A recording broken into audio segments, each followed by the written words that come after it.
Hello बच्चों। Math competition class Amit sir की class में आपका बहुत बहुत स्वागत है। बच्चों, इस क्लास में आज हम क्लास 12th की वार्षिक परीक्षा के लिए जो इम्पोर्टेंट क्वेश्चन हैं अंक 3 के लिए यानी दीर्घ प्रश्न के मोस्ट इम्पोर्टेंट जितने भी क्वेश्चन बनते हैं हम उनको करेंगे इस वीडियो में। पहले तो आप ये जान लें कि अंक 3 दीर्घ क्वेश्चन कौन कौन सी प्रश्नावली में से आएंगे, कितने कितने आएंगे। ये टोटल 4 प्रश्न आएंगे, अथवा में भी आएंगे, और ये 7वीं प्रश्नावली में से एक आएगा, एक 10वीं में एक 9वीं में से आएगा, एक 11वीं में से और एक 13वीं में से। इस तरह से टोटल 4 प्रश्न आएंगे। प्रत्येक प्रश्न 3 अंक का होगा, यानी कि ये 4 प्रश्न 12 अंक के होंगे। तो इस श्रृंखला में हम चालू कर देते हैं। 7वीं प्रश्नावली में से एक प्रश्न आएगा तो हम वहीं से स्टार्ट करते हैं। क्वेश्चन फर्स्ट इस प्रकार है। बच्चों, क्वेश्चन फर्स्ट में हमसे कह रहा है कि इसका हमें समाकलन करना है। कैसे करेंगे आप ध्यान दें। सबसे पहले मैंने इसे आई बराबर लिख लिया, integration 1/sin x into cos की घात 3x। अब इसका समाकलन कैसे करेंगे। देखो, आपको नियम पता होना चाहिए कि जब भी हर में साइन हो और कोस हो और गुणा में हो, साइन हो और कोस और गुणा में होनी चाहिए, तो उनकी टोटल घात जोड़ लो। 3 और इसकी घात है 4। टोटल घात कितनी हो गई? 4। तो हम कोस 4 का ऊपर अंश में और कोस 4 का हर में हम भाग देंगे। आप फिर सुन लें कि पहले अगर हर में साइन हो, कोस और गुणा में हो, तो इनकी घातें जोड़ें। 3 और 1, इसकी घात कुछ नहीं है तो 1 है। 3 और 1 4, यानी कोस 4 का ऊपर और कोस 4 का नीचे भाग देंगे अंश और हर में। समाकलन कोस 4 जब ऊपर जाएगा तो हो जाएगा सेक 4। इसमें क्या होगा? 3 कोस कट जाएंगे, 1 कोस बचेगा और साइन बटा कोस हो जाएगा 10x dx। फिर सुने, ये कोस ऊपर जाके सेक हो जाएगा। इसमें हर में ये कोस 3 कट जाएंगे, 1 कोस बचेगा, साइन बटा कोस हो जाएगा 10x। तो आई बराबर हमारे पास आ जाएगा, इसको मैंने तोड़ दिया। क्या लिख दिया? Sec square x into sec square x और dx और नीचे 10x। बिल्कुल लिख सकते हैं, क्योंकि आधार समान हो तो घातें जुड़ जाती हैं, वापस 4 हो जाएगी। अब मैंने क्या किया, हमें एक सूत्र और पता है कि 1 + tan square x sec square x के बराबर होता है। तो इसलिए मैंने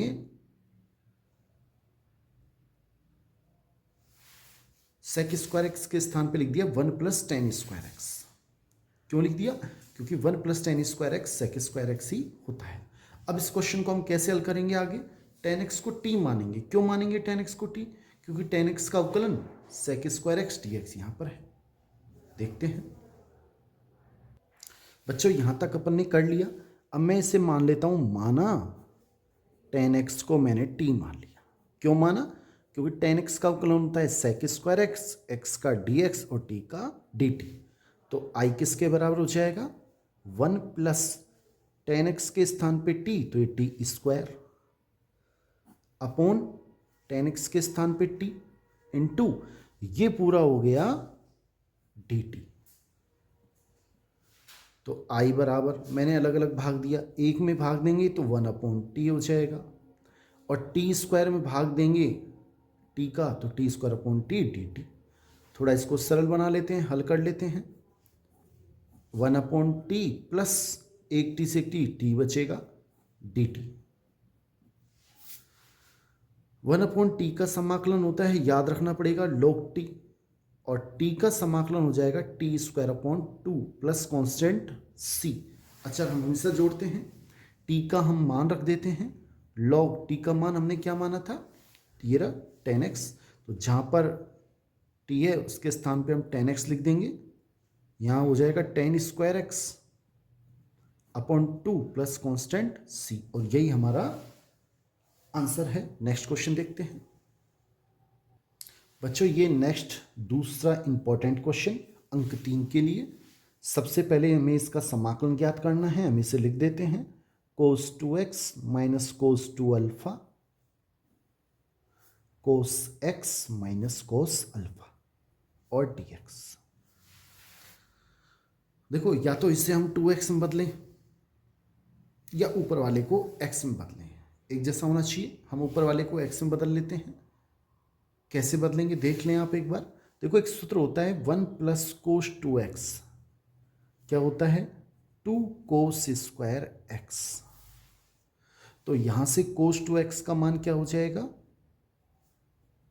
2 कोस स्क्वायर एक्स माइनस 1। ये प्लस 1 को जब इधर लेके जाएंगे तो माइनस का 1 हो जाएगा।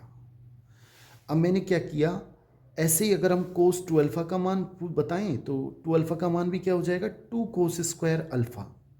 जहाँ x है उसके स्थान पे अल्फा आ जाएगा -1। तो i का मान क्या हो जाएगा, कोस 2x के स्थान पे हम लिख देते हैं 2 cos square x minus 1, minus cos 2 alpha के स्थान पे क्या लिखेंगे 2 कोस स्क्वायर अल्फा माइनस 1 बटा कोस x माइनस कोस अल्फा और dx। यहां तक ठीक है। तो i बराबर क्या हो जाएगा 2 कोस स्क्वायर एक्स -1 और ये माइनस के 2 कोस स्क्वायर अल्फा माइनस और माइनस +1 बटा cos x minus cos alpha और dx। इससे क्या होगा +1 -1 आपस में कट जाएंगे। अब मैं क्या करता हूं, दो ऊपर से मैं कॉमन ले लेता हूं। दो ऊपर से कॉमन लेंगे, ये दो कॉमन आ गया, क्या बचेगा cos square x minus cos square alpha. उसमें सूत्र लगा दिया ए स्क्वायर माइनस बी का, क्या होता है ए प्लस बी, यानी कि cos x plus cos alpha, और एक बार घटा दिया cos x minus cos alpha बटा नीचे क्या है cos x minus cos alpha और dx। ये आपस में कट जाएंगे, पूरे पूरे सेम है, जैसे 5 ऊपर 5 नीचे, ऐसे cos x minus cos alpha, cos x minus cos alpha आपस में कट जाएंगे। क्या बचा, इसका समाकलन करना है। कैसे करेंगे देखें आप। दो मैं बाहर ले लेता हूं, इसको एज इट इज लिख देता हूं। साथियों, क्या किया कि दो मैंने बाहर लिख दिया, इसका हमें समाकलन करना है। कैसे करेंगे, दो कोस एक्स का समाकलन हो जाएगा साइन एक्स, हमें याद रखना है, प्लस कोस अल्फा का समाकलन dx के सापेक्ष करना है। आपको बता दें कोस अल्फा अचर है, गलती ना करें, कोस अल्फा के समाकलन साइन अल्फा ना लिखें। ये कोस अल्फा है, अल्फा अचर है। जैसे हमें 5x का समाकलन करना है तो हम कैसे करते हैं, पहले 5 को बाहर लिख देते हैं, फिर x का समाकलन करते हैं। अवकलन करना हो तो 5 को बाहर लिख देते हैं, x का अवकलन करते हैं। ऐसे कोस अल्फा को हम बाहर लिख देंगे और बाहर आ जाएगा, और क्या बचेगा dx, और dx का समाकलन होगा x प्लस कांस्टेंट c, और यही हमारा आंसर है। नेक्स्ट क्वेश्चन देखते हैं बच्चों। ये हमारा तीसरा क्वेश्चन है, इन मोस्ट इंपॉर्टेंट, और हमसे कह रहा है इसमें इसका समाकलन ज्ञात करना है।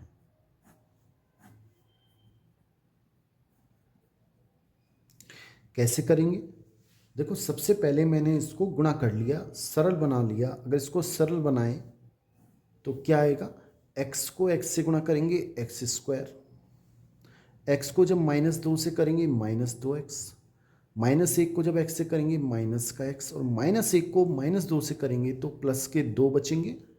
ये गुणा किया है मैंने साधारण, तो i बराबर हो गया अपने पास समाकलन 1/√x² माइनस 3x प्लस 2 और dx। यहाँ तक मेरे ख्याल से आपको समझ में आ गया होगा। अब आप नियम सुने, अगर 4 तरह के समाकलन हो, first 1/ax² plus bx plus c, इस तरीके का,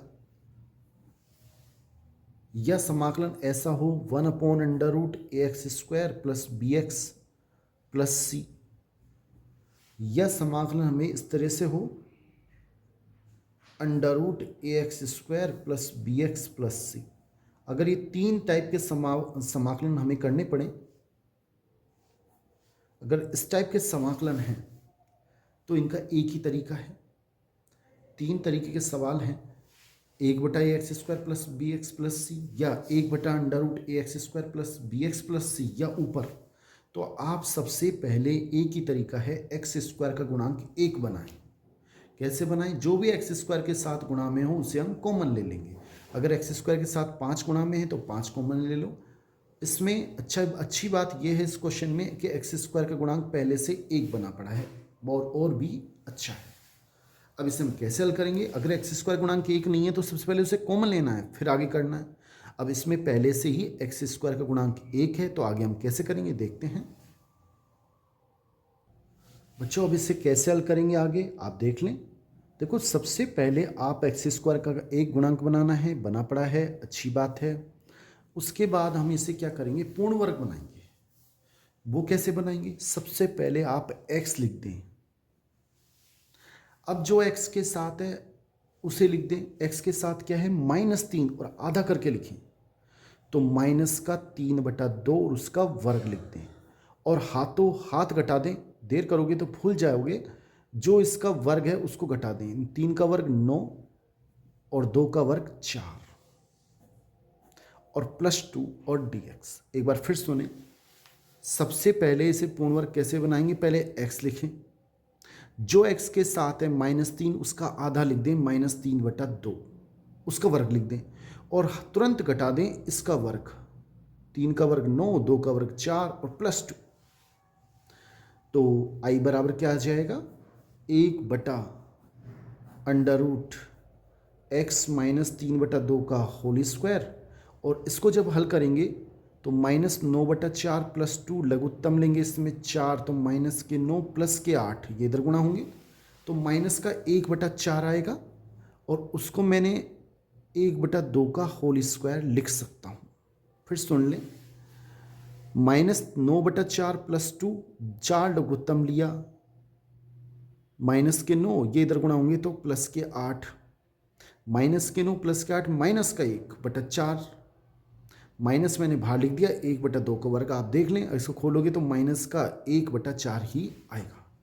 अब इसमें सूत्र लग रहा है, सूत्र हमें याद होना चाहिए।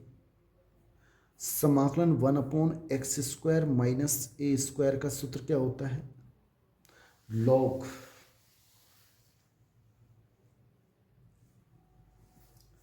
याद रखना पड़ेगा। जैसा अंडर रूट है वैसा का वैसा, सॉरी पहले x प्लस जैसा अंडर रूट है वैसा का वैसा, ये समाकलन का सूत्र होता है, हमें याद रखना है। फिर सुने, अगर 1/x² - a² है तो इसका सूत्र क्या होता है? log x प्लस जैसा अंडर रूट है वैसा का वैसा। अगर a² - x² आता तो फिर साइन इनवर्स x/a होता। अब ये इस टाइप में है, ये तो हो गया x का स्क्वायर, -a के स्थान पे 1/2, तो इसका क्या समाकलन हो जाएगा? log पहले x के स्थान पे x -3/2 प्लस जैसा अंडर रूट है वैसा का वैसा, तो ये जैसा अंडर रूट है पूरा वैसा का वैसा लिख दें, x -3/2 का होल स्क्वायर -1/2 का whole square plus constant c। मेरे ख्याल से आपको यहाँ तक समझ में आ गया होगा। अगर आप यहाँ तक भी कर आते हैं तो कोई दिक्कत नहीं है, ठीक है, यहाँ तक कोई समस्या नहीं है। और थोड़ा सा और लिख दें हम इसे, log x -3/2 plus under root x -3/2 का whole square -1/4 plus constant c, ये हमारा आंसर है। बच्चों अगर आप चाहें तो एक पंक्ति और कर सकते हैं कि log x -3/2 as it is, plus ये हमारा जो आया वो किससे आया था? देखो ये है, ये आया था इसको सोल्व करने पर, ये इसको यानी कि अंडर रूट x² -3x + 2। अगर आप करना चाहें तो कर दें, और यहाँ तक भी कर दिया तो कोई दिक्कत नहीं। नेक्स्ट क्वेश्चन देख लेते हैं। बच्चों ये क्वेश्चन चौथा है और हमारे अर्धवार्षिक पेपर में भी आया था। हमें इसका समाकलन ज्ञात करना है, कैसे करेंगे आप देखें। सबसे पहले मैं इसको i बराबर लिख लेता हूँ 1/x + 1 एक्स प्लस टू और डी एक्स। देखो बच्चे उसको दो विधि से कर सकते हैं, एक तो हम जो अभी कर रहे थे उस विधि से, या दूसरी आंशिक भिन्न विधि से। आंशिक भिन्न विधि में क्या होता है कि नीचे अगर हर में गुणनखंड हैं तो हम आंशिक भिन्न विधि से कर सकते हैं। कैसे करते हैं आंशिक भिन्न विधि से? देखो सबसे पहले मैंने क्या किया कि जितने भी गुणनखंड होते हैं एक घात में होने चाहिए, उनको हम क्या करेंगे, a बटा एक्स प्लस वन, बी बटा एक्स प्लस टू। अब हम एक्स, ए और बी का मान निकालेंगे। कैसे निकालेंगे? हमने दोनों ओर लघुत्तम लिया, x plus one x plus to, इसमें दोनों हैं तो एक आएगा, और a इसमें कौन सा नहीं है, एक्स प्लस वन तो है, एक्स प्लस टू नहीं है, तो मैंने इसको एक्स प्लस टू से गुणा कर दिया, प्लस बी, बी के नीचे क्या नहीं है, एक्स प्लस टू है, एक्स प्लस वन नहीं है, तो एक्स प्लस वन आ गया। मेरे ख्याल से यहाँ तक समझ में आ गया होगा। अब आपको क्या करना है कि इसमें x के मान रखने हैं। ये समीकरण मैंने एक मान लिया, इसे समीकरण दो मान लिया। समीकरण दो में x के मान रखने हैं और उसकी सहायता से a और b के मान निकालने हैं। x के मान कैसे रखने हैं? पहले आप a के साथ देखें, a के साथ क्या है, x प्लस टू, उसको आप जीरो कर दें। जीरो करोगे तो x का मान कितना आएगा, माइनस दो। तो आप समीकरण दो में x बराबर माइनस दो रखने पर, जब माइनस दो रखेंगे तो क्या आएगा, एक बराबर, इसमें माइनस दो रखेंगे तो माइनस दो प्लस दो आपस में जीरो, कट के पूरा जीरो हो जाएगा, प्लस बी इंटू एक्स के स्थान पे माइनस दो रखेंगे तो माइनस के दो प्लस एक, माइनस एक हो जाएगा। तो एक बराबर आएगा बी एकम बी, माइनस के बी, और माइनस को जब इधर लिया आया तो बी बराबर आ गया माइनस का एक। ये हमारे पास बी का मान आ गया। अब हम किसका मान निकालेंगे, ए का। ए का कैसे निकालेंगे? अब दोबारा हम x का मान एक बार और रखना पड़ेगा, पहले इससे लिया अब इससे लेंगे। x प्लस वन बराबर जीरो रखेंगे। अगर x प्लस वन बराबर जीरो रखेंगे तो x प्लस वन बराबर जीरो से x का मान कितना आएगा, माइनस एक। तो अब की बार हमको समीकरण दो में माइनस एक रखना पड़ेगा। तो समीकरण दो में x बराबर माइनस एक रखने पर, रख देते हैं, रखेंगे तो क्या आएगा, यहाँ पे एक बराबर, जब माइनस एक रखेंगे तो माइनस एक प्लस दो, माइनस एक प्लस दो, यानी कि a बराबर a इंटू एक आएगा और ये जीरो हो जाएगा, माइनस एक प्लस एक, तो a बराबर एक आ जाएगा। क्या आएगा, a बराबर एक। फिर सुने, x बराबर माइनस एक रखेंगे तो माइनस एक प्लस दो, माइनस एक प्लस दो यानी एक बचेगा, और एक को जब a से गुणा करेंगे तो a एकम a, यानी a बराबर एक आ जाएगा, ये जीरो हो जाएगा। माइनस एक प्लस एक जीरो, पूरा जीरो, तो a बराबर एक आ गया। अब हमारे पास a का मान भी आ गया, b का मान भी आ गया। ये मान रखेंगे हम समीकरण एक में, तो समीकरण एक में रख देते हैं। बच्चों मैंने क्या किया कि मैंने इसमें a का मान एक और b का मान माइनस एक रख दिया, और हमें समाकलन इसका ज्ञात करना है। अब हम कैसे ज्ञात करेंगे? देखो ये मान हमने निकाल लिया, इसके बराबर है, तो ये रखेंगे तो कितना आएगा, one upon x plus one, ये माइनस यहाँ आ जाएगा, माइनस का एक बटा एक्स प्लस टू, और बाहर आ जाएगा डी एक्स। अब इसका समाकलन, एक बटा एक्स का, इसे एक्स मान लें, लॉग एक्स, तो log x plus one, minus log ऐसे इसका x plus two plus constant C. चाहें तो आप आंसर यहीं छोड़ सकते हैं, कोई दिक्कत नहीं है, और चाहें तो आप एक काम और कर सकते हैं कि log m minus log n का सूत्र तो है log m बटा n, यानी m एक x plus one x plus two plus constant c, ये हमारा सही आंसर है। नेक्स्ट क्वेश्चन देख लेते हैं बच्चों। ये हमारा नेक्स्ट क्वेश्चन है, मोस्ट क्वेश्चन है, पांचवा, और हमसे कह रहा है हमें इसका समाकलन ज्ञात करना है। एक बटा एक्स की घात n प्लस एक और डी एक्स। देखो बच्चों इसमें आपको थोड़ा सा याद रखना पड़ेगा कि इसमें क्या करना पड़ेगा, जो अगर इस तरह का सवाल हो x की घात 5 लिख रहा है तो एक कम कर दो, x की घात 4 नीचे x की घात 4 से गुणा कर दो। अब अगर x की घात n लिख रहा है तो ऊपर x की घात n-1 से मैंने ऊपर और x की घात n-1 से नीचे मैंने गुणा कर दिया और ये एज इट इज लिख दिया। क्यों लिख सकते हैं कि ये आपस में कट जाएगा, 1/, ये वापस आ जाएगा। अब i बराबर कितना आएगा, x की घात n-1, इसके आधार समान हो तो घातें जुड़ जाती हैं, तो ये x की घात n हो जाएगा, x की घात n+1 और dx।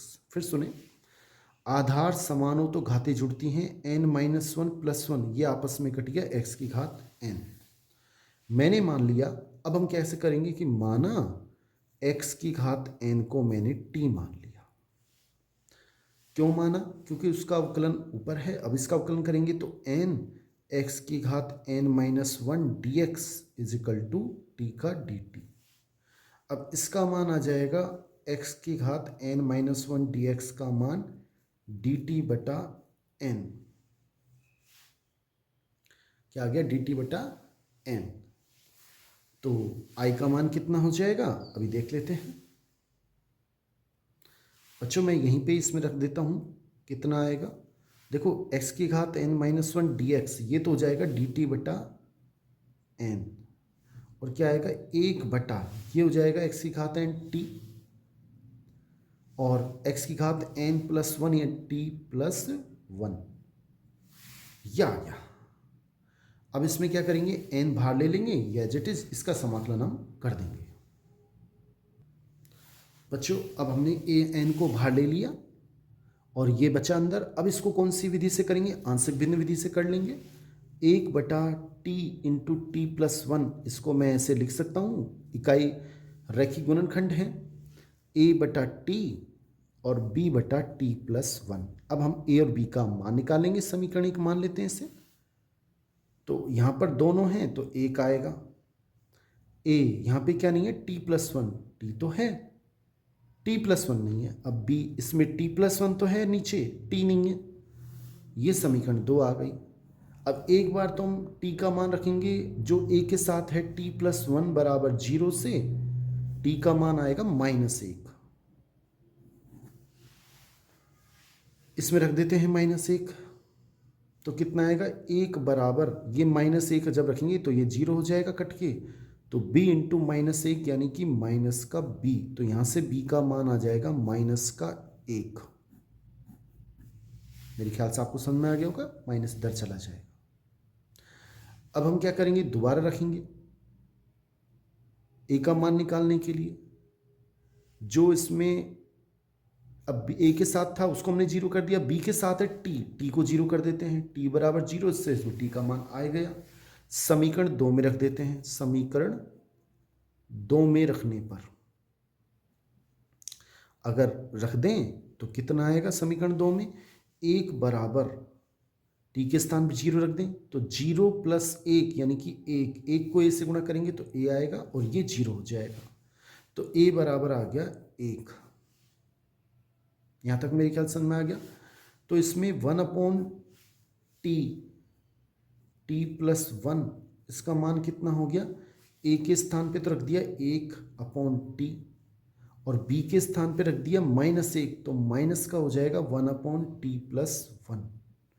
अब i का मान देखिए, i का मान क्या हो जाएगा, i बराबर 1/n, ये हमारा i है 1/n, और ये जो है वो हमने निकाल लिया इसके बराबर, इसका मान इसके बराबर हम समीकरण 3 से मान रख देते हैं, तो ये आएगा 1/t -1/t+1 और dt, ये वाला ये किससे रखा है हमने, समीकरण 3 से।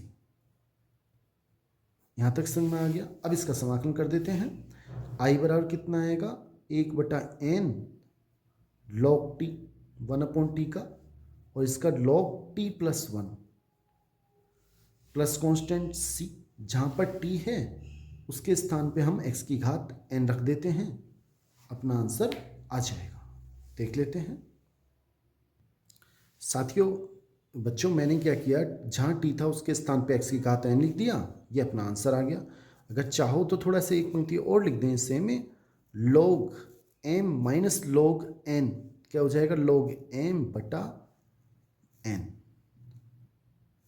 और ये हमारा प्लस कांस्टेंट c आंसर आ गया। नेक्स्ट क्वेश्चन देख लेते हैं बच्चों, बहुत ही मोस्ट इम्पॉर्टेंट क्वेश्चन है, हाफ ईयरली में आया हुआ है और मेरा ऐसा मानना है कि ये वार्षिक परीक्षा में आना चाहिए और ज़रूर आएगा। इसका हल हमें करना है, कैसे करेंगे, i बराबर x e की पावर x 1 प्लस एक्स का होल स्क्वायर और dx। ध्यान दें मैंने क्या किया, इसमें ऊपर 1 प्लस एक्स माइनस 1 लिख दिया और e की power x as it is 1 plus x का होल स्क्वायर और dx। आप बताएं लिख सकते हैं, नहीं लिख सकते हैं, क्योंकि एक से ये एक कट जाएगा, x वापस आ गया। इसमें एक और एक ही क्यों करा, क्योंकि जो हर है उसमें x के साथ एक जुड़ रहा है, अगर दो जुड़ रहा होता तो दो जोड़ते। अब 1 प्लस एक्स है तो इसको मैंने 1 प्लस एक्स माइनस 1 लिख दिया, प्लस 1 माइनस 1 आपस में कट जाएंगे, वापस x आ जाएगा। अब क्या करेंगे, इसका भाग पहले इसमें दें, तो क्या आएगा 1 प्लस एक्स और 1 प्लस एक्स का होल स्क्वायर माइनस ऐसे ही 1 बटा एक्स प्लस 1 का होल स्क्वायर, बाहर लिख दिया मैंने e की पावर x और dx। i बराबर कितना आ जाएगा बच्चों, जब इसमें भाग देंगे इसकी घात 1 है, ये घात 2 है, कटेगा तो 1 upon 1 plus x minus 1 upon ये 1 प्लस एक्स का होल स्क्वायर, चाहे एक्स प्लस 1 एक ही बात है, और बाहर dx e की पावर x dx। अलग अलग कर लिया मैंने दोनों समाकलन को, 1 अपॉन 1 प्लस एक्स ई की पावर x और dx। ऐसे ही 1 प्लस एक्स का होल स्क्वायर ई की पावर x dx। बच्चों इसको हम हल करेंगे आइलेट नियम से, और आइलेट नियम क्या कहता है कि ये सबसे लास्ट में आता है, आइलेट ILATE एक्सपेंशन चर घातांक, जिसमें चर घात पे हो वो सबसे लास्ट में आता है, इसलिए हमने इसको सेकंड मानेंगे, इसको फर्स्ट मानेंगे।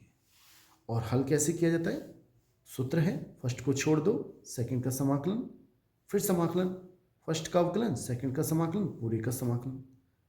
नेक्स्ट पेज पे देखते हैं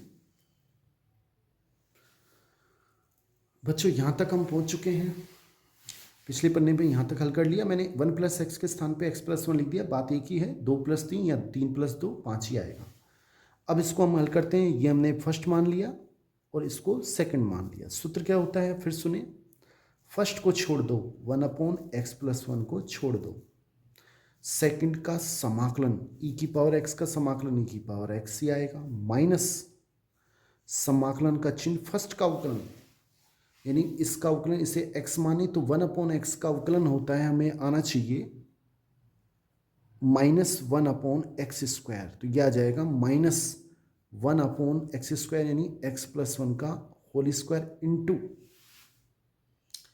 फर्स्ट का अवकलन, सेकंड का समाकलन e की पावर x का समाकलन e की पावर x और पूरे का समाकलन, फर्स्ट का अवकलन, सेकंड का समाकलन, पूरे का समाकलन, माइनस जो हमारा ये बच रहा है हमने लिखा नहीं है उसे लिख देते हैं, 1 अपॉन एक्स प्लस 1 का होल स्क्वायर ई की power x dx plus constant c, क्योंकि हमने समाकलन किया है।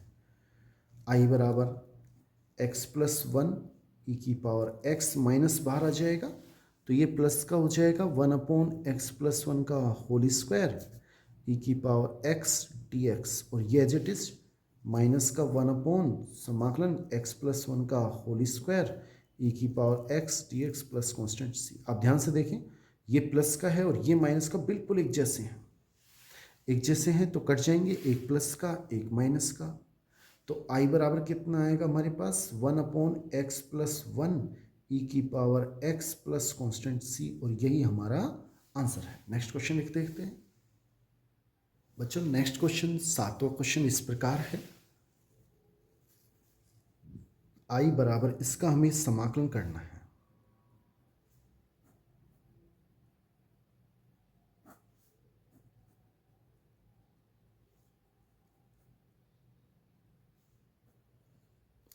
कैसे करेंगे ध्यान दें।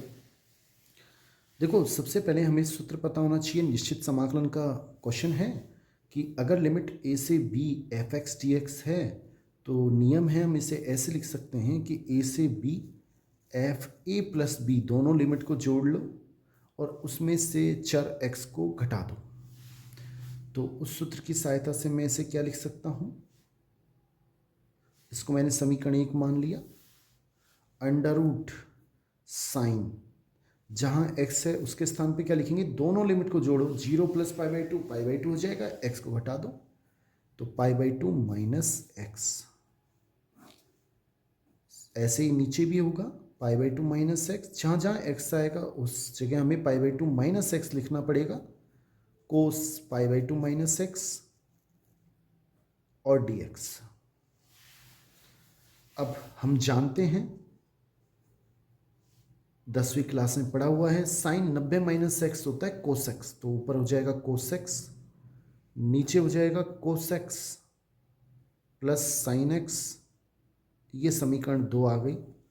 समीकरण 1 और 2 को हम जोड़ देते हैं। बच्चों ये मैंने समीकरण 1 और 2 को जोड़ दिया है, तो उधर आई और आई था, 1 और 2 को जब हम जोड़ेंगे तो आई प्लस आई 2i हो गया, RHS वाला एज इट इज लिख दिया। तो 2i बराबर कितना आ गया, दोनों की लिमिट मैंने कॉमन ले ली, इसकी लिमिट इसकी लिमिट, इन दोनों को जोड़ रहे हैं।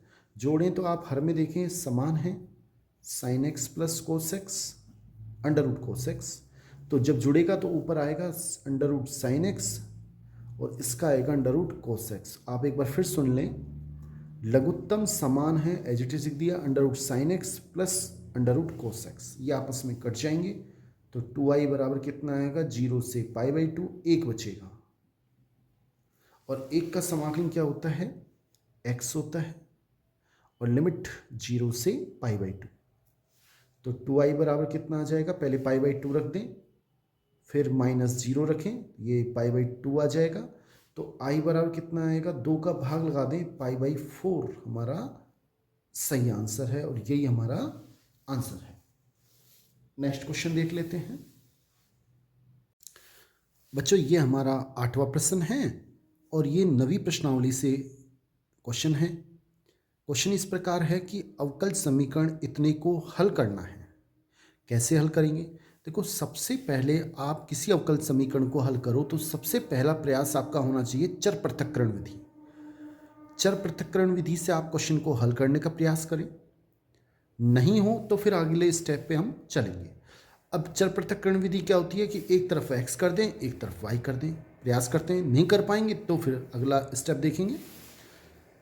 सेक square x tan y d x plus ये हमारा क्वेश्चन है। अब हम क्या करेंगे, चर पृथक्करण विधि काम में लेंगे, उसमें एक तरफ x एक तरफ y करने की कोशिश करेंगे।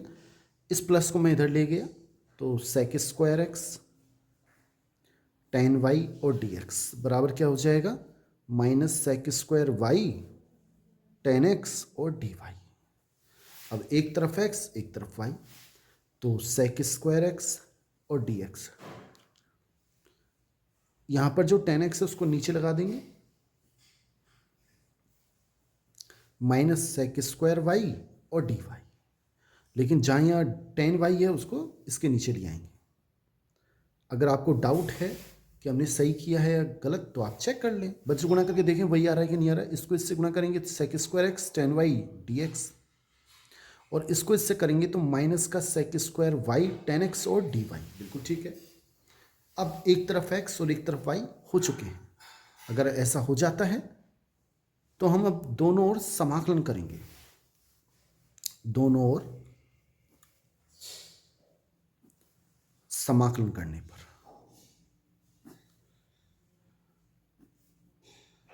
समाकलन करेंगे तो ये हो जाएगा sec square x tan x d x और minus sec square y tan y और डी वाई।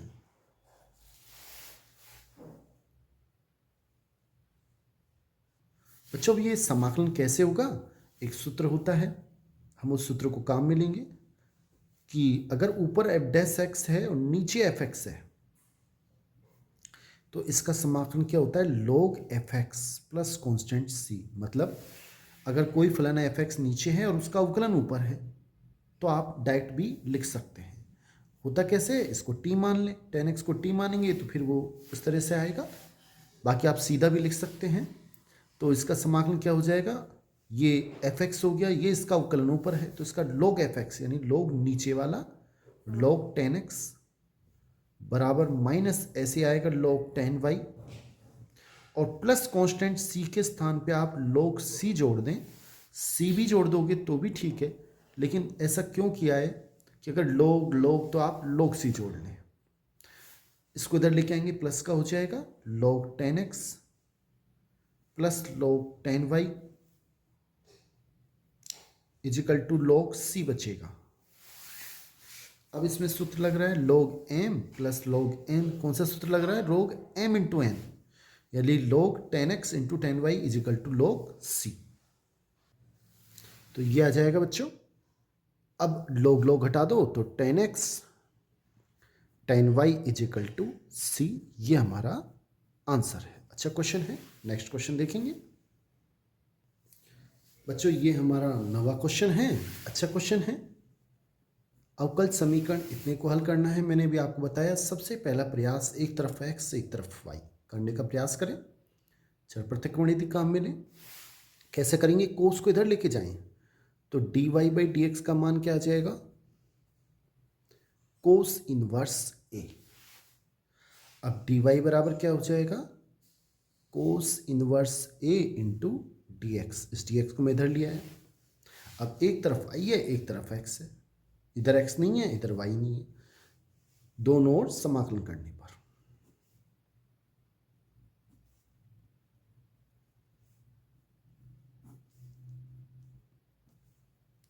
दोनों ओर समाकलन करेंगे तो dy का समाकलन, इधर भी समाकलन का चिन्ह लगा दिया। कोस इनवर्स a बाहर आ जाएगा, क्यों, अचर है।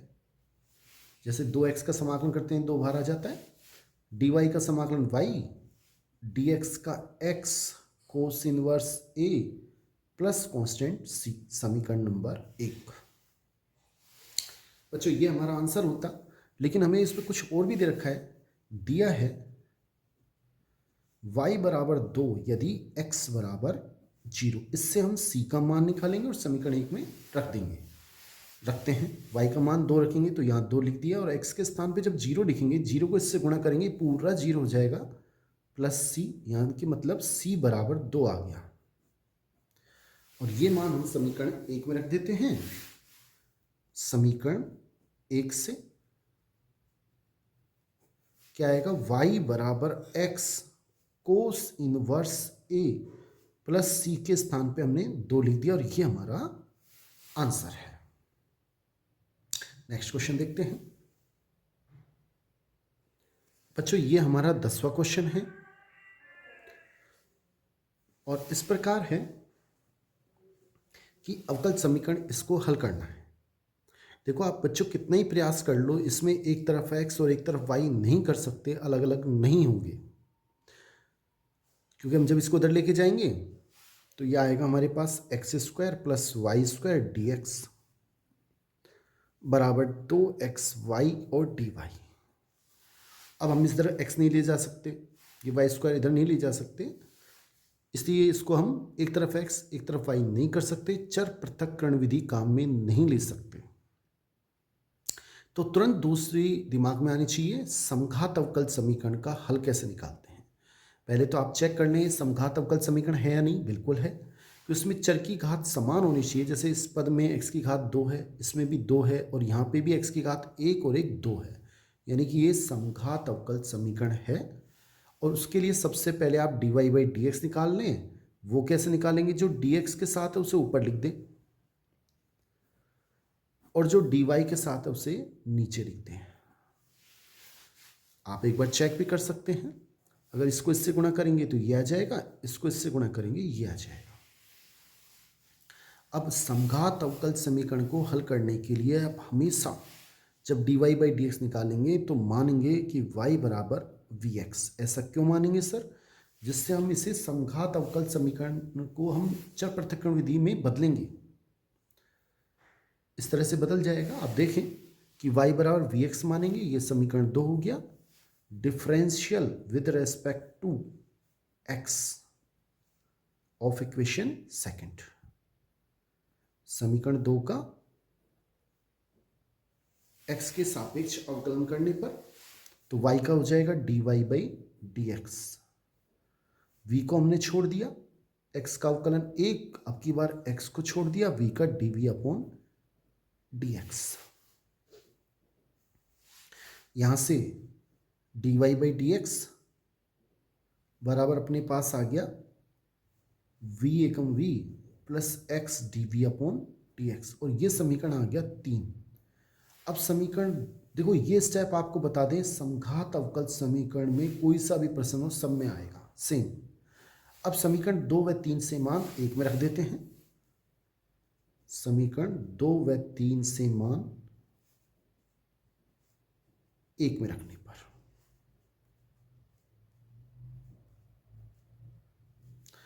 रख देते हैं, dy बाई डी एक्स के स्थान पे ये लिख देते हैं और y के स्थान पे vx लिख देते हैं।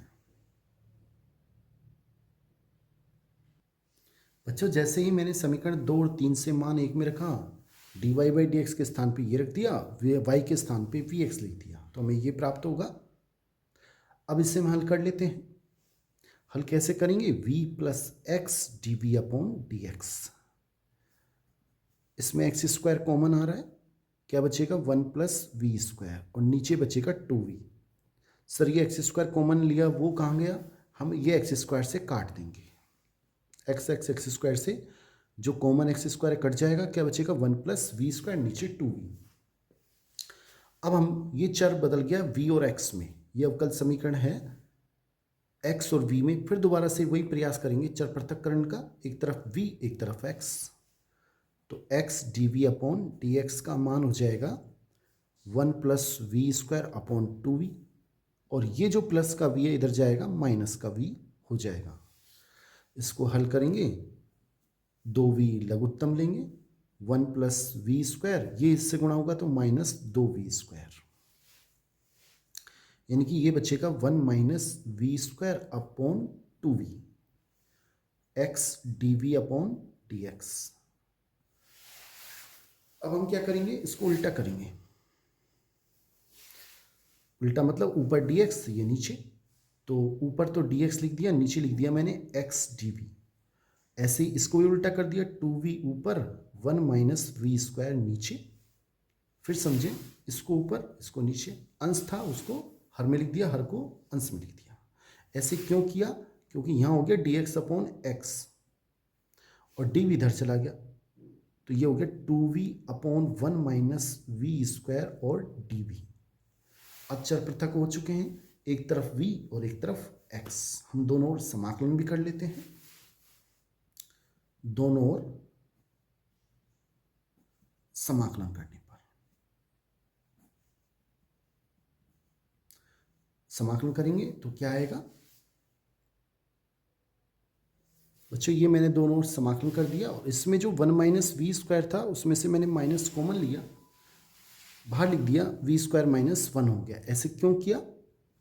क्योंकि अब इसका समाकलन हो जाएगा log x, x का अवकलन ऊपर है, माइनस, और भी आपको थोड़ी देर पहले बताया था, अगर नीचे वाले का अवकलन ऊपर हो, वी स्क्वायर का 2v, इसका अवकलन 0 तो 2v।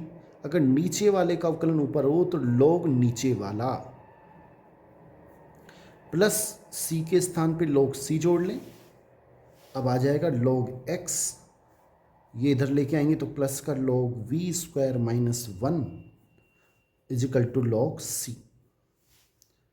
इसमें सूत्र लग रहा है log x v square minus 1 is equal to log c। कौन सा सूत्र लगाया? log m plus log n का, log m इंटू n। दोनों तरफ से log हटा दें, x v स्क्वायर माइनस 1 बराबर c, x इसको सरल बना लें, हमने माना था y बराबर vx, तो समीकरण 2 था। अब v का मान कितना हो जाएगा? y अपॉन x, जहाँ पर v है उसके स्थान पे y अपॉन x लिख दें, तो ये हो जाएगा y square upon x square minus 1, x लघुत्तम लें इसमें x स्क्वायर, ये हो जाएगा y square minus x square is equal to C. एक एक्स से एक एक्स कट जाएगा और नीचे जो एक्स बचा उसको उधर ले जाएं तो y square minus x square is equal to c x. ये हमारा आंसर है। क्वेश्चन थोड़ा बड़ा है लेकिन कठिन नहीं है, आसान है।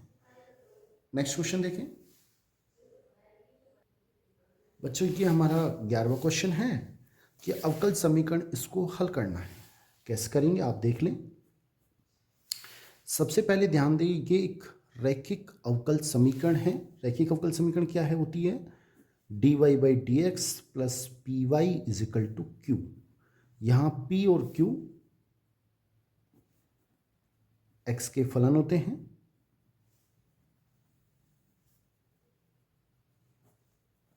अब आप देखें, इससे जो हमें क्वेश्चन दे रखा है उसको हम समीकरण 1 मान लेंगे और समीकरण 1 की इससे तुलना करेंगे। तुलना करने पर अगर तुलना करें तो देखो इसमें dy by d x y और p के स्थान पे हो जाएगा 3 और q हो जाएगा e की पावर -2x। ये रैखिक अवकल समीकरण है। इसका हल कैसे निकालते हैं? सबसे पहले हमें IF निकालना होता है, समाकलन गुणांक, और इसका सूत्र होता है e की power P D x. e की पावर समाकलन पी डी एक्स। e की पावर समाकलन p का मान हमने रख दिया 3 dx और ये आ गया e की पावर 3 dx का समाकलन x। तो IF का मान आ गया हमारे पास e की पावर 3x। और हल क्या होगा? रैखिक अवकल समीकरण का हल क्या होता है? y इंटू आई एफ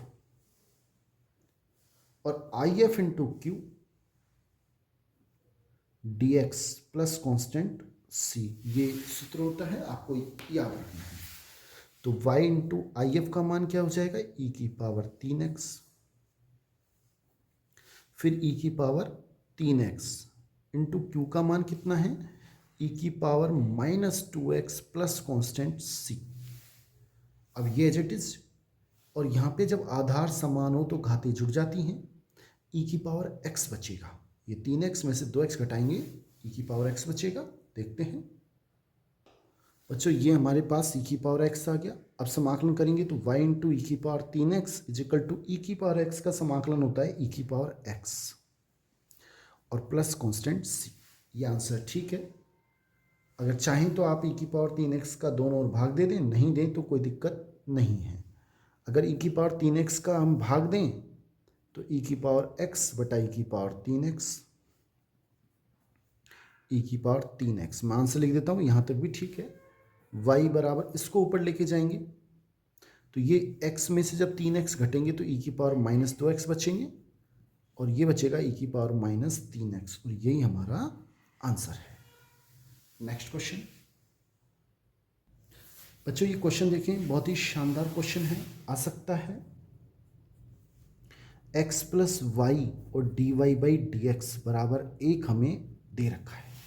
इसे हल करना है। इसमें चर पृथक विधि काम में नहीं ले सकते। रैखिक अवकल समघात भी इसमें नहीं हो पाएगा। ये रैखिक अवकल समीकरण से करेंगे। किस तरीके से करेंगे आप उसे देखें एक बार। सबसे पहले इसमें dy बाई डी एक्स निकालें। dy बाई डी एक्स का मान आएगा 1 बटा एक्स प्लस वाई। इससे क्वेश्चन हल नहीं होगा। आपको क्या करना पड़ेगा? dx अपॉन dy निकालना पड़ेगा उल्टा। तो ये जैसे यहाँ उल्ट देंगे ऐसे इसे भी उल्टा हो जाएगा। x प्लस वाई बटा 1 लिखने की आवश्यकता नहीं है। इस x को इधर ले आए तो dx upon dy minus x बराबर y। अब समीकरण 1 की रैखिक अवकल समीकरण क्या होती है? dx upon dy। dy by d x भी होती है लेकिन dx अपॉन dy रूप में भी होती है। प्लस हमने भी पढ़ा था dy by d x plus p y is equal to q, और p और q x के फलन है। अब इसमें क्या होगा? dx upon dy minus x है तो सॉरी माइनस यहाँ माइनस कर देता हूँ। अच्छा, समीकरण 1 की रैखिक अवकल समीकरण क्या होती है? dx upon dy plus px is equal to q। और यहाँ p और q किसके फलन होते हैं? y के फलन, y के फलन है। बिल्कुल बदल जाएगा, जहाँ x के फलन थे p और q, अब y के हो गए। यहाँ x है तो यहाँ भी x होना चाहिए। p का मान कितना हो जाएगा इसमें? p का मान हो जाएगा -1, जो x के साथ है। x के साथ p है, इसमें x के साथ -1, और q का मान हो जाएगा y। अब समीकरण का हल, सबसे पहले हमें IF निकालना पड़ेगा, वही तरीका। बच्चों ये p का मान है और ये q का। अब IF क्या होता है सूत्र? e की पावर p dx, नहीं है p dy आएगा। IF is equal to e की पावर p का मान -1 इंटू dy, और ये हो जाएगा e की पावर -1 इंटू y, dy का समाकलन y, यानी कि ये हो गया IF का मान e की पावर -y। ये हमारा IF आया। हल क्या होगा? हल निम्न होगा। हम वहाँ पर हमने लिया था y इंटू IF, यहाँ लेना पड़ेगा x इंटू IF, बस सेम वही रहेगा, y इंटू IF और IF इंटू Q, वहाँ पे dx लेकिन यहाँ dy प्लस कॉन्स्टेंट c। जहाँ पर x था उसके स्थान पे y हो जाएगा, y के स्थान पे x हो जाएगा। क्वेश्चन को थोड़ा एक दो बार देखें, समझ आ जाएगा। x इंटू IF e की पावर -y, e की पावर -y इंटू q का मान हो जाएगा y, और dy प्लस कॉन्स्टेंट c।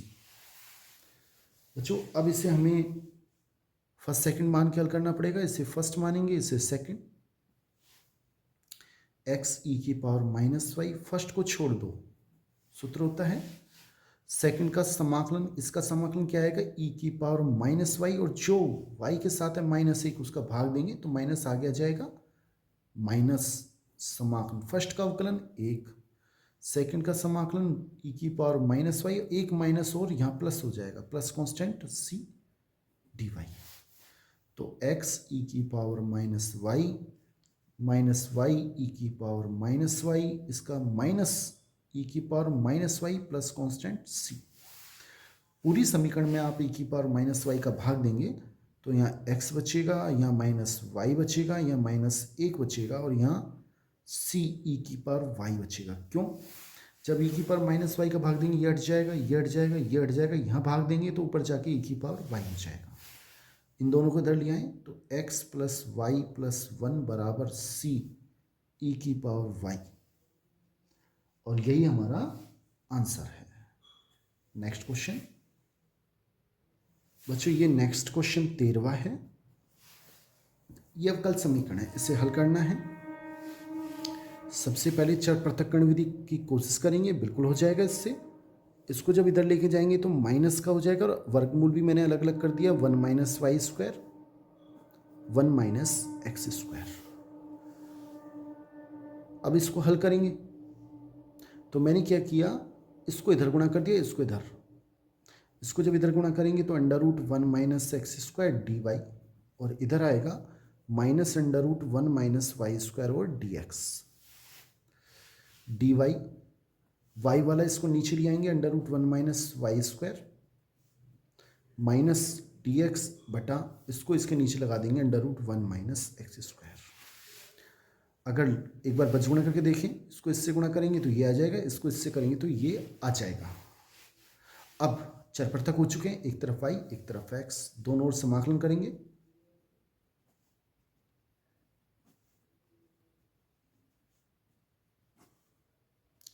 समाकलन करेंगे तो ये आएगा 1/√1 - y², इस तरह से लिख सकते हैं, dy माइनस √1/1 - x² और dx प्लस, अब दोनों समाकलन कर देते हैं। इसका आएगा साइन इनवर्स y, सूत्र में याद होना चाहिए, माइनस इसका होता है साइन इनवर्स x और प्लस कांस्टेंट c। जब इसको इधर लेके आएंगे तो ये हो जाएगा sine inverse x plus sine inverse y is equal to c, और यही हमारा आंसर है। मेरे ख्याल से आपको समझ में आ गया होगा। Next question 14। बच्चों ये हमारा क्वेश्चन नंबर 14 है। यदि कोई रेखा अक्षों के साथ अल्फा, बीटा और गामा कोण बनाती है तो सिद्ध करना है sine square alpha plus sine square beta plus sine square gamma का मान 2 होगा। कैसे करेंगे? हम जानते हैं कि यदि कोई रेखा एक्स अक्ष से अल्फा, वाई अक्ष से बीटा और जेड अक्ष से गामा कोण बनाती है तो दिक कोसाइन यानी कि एल का मान कोस अल्फा, एम का मान कोस बीटा और एन का मान कोस गामा होता है। तथा ये भी हम जानते हैं l square plus m square plus n square का मान एक होता है। एल एम एन दिक कोसाइन होती हैं या दिक कोज्य। अब एल का मान हम रख दें तो ये हो जाएगा cos square alpha plus cos square beta plus cos square gamma. इसका मान एक हो जाएगा।